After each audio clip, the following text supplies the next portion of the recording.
Donc je suis Sonia Deleuze-Le-Guillou, la directrice de l'association Lecture Jeunesse, qui est une association qui vise à promouvoir et à développer la lecture pour les préadolescents, les adolescents et les jeunes adultes.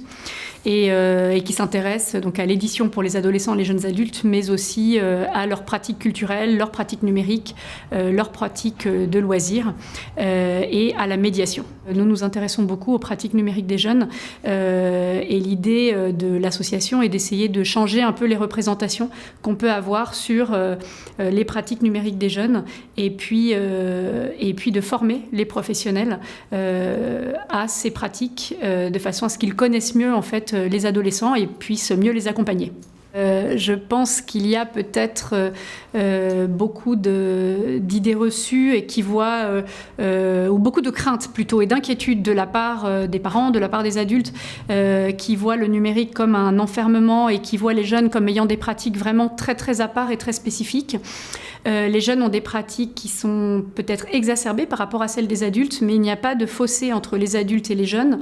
Les écarts d'usage qu'il peut y avoir entre les adolescents eux-mêmes sont les mêmes que ces écarts sont les mêmes que ceux qui peuvent exister entre les adultes eux-mêmes. Il n'y a pas les adolescents d'un côté qui maîtrisent très bien les pratiques numériques et le numérique, Internet, l'ordinateur, les écrans et tutti quanti, mais il y a bien des écarts réels de pratiques et d'usage parmi les jeunes. Alors quand on dit que les jeunes ne lisent plus du tout, qu'ils sont devant leurs écrans en permanence, je dirais qu'ils lisent beaucoup devant les écrans, qu'ils écrivent en permanence, comme nous d'ailleurs les adultes, qu'on ne peut pas se passer de l'écriture et de la lecture, qu'il y a donc non seulement un rôle très important dans l'apprentissage de l'écriture, de la lecture, au-delà de l'apprentissage après dans la pratique de la lecture et de l'écriture, qui va avec l'apprentissage de la maîtrise des outils techniques et qui va avec l'apprentissage aussi de, on va dire, tout ce qui relève de l'éducation aux médias, de la littératie, apprendre à trier, hiérarchiser, chercher de l'information. Et ces trois aspects sont extrêmement importants et complémentaires. Alors pour nous, le rôle de la NLCI est très important parce qu'il nous permet non seulement de connaître d'autres pratiques qui se passent dans d'autres terrains.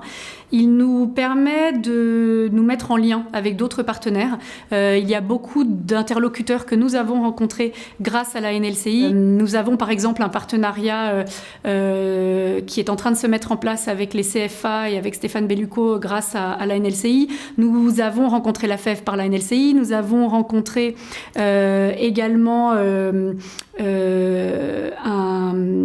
un autre atelier Canopé que nous ne connaissions pas encore par la NLCI. Donc vraiment, ça nous permet non seulement de tisser des liens, mais aussi ça nous permet de nous enrichir des projets des autres, d'entendre ce qui se passe ailleurs. Et pour nous, c'est utile, ça évite que chacun réinvente le fil à couper le beurre de son côté et ça nous permet d'avancer autrement.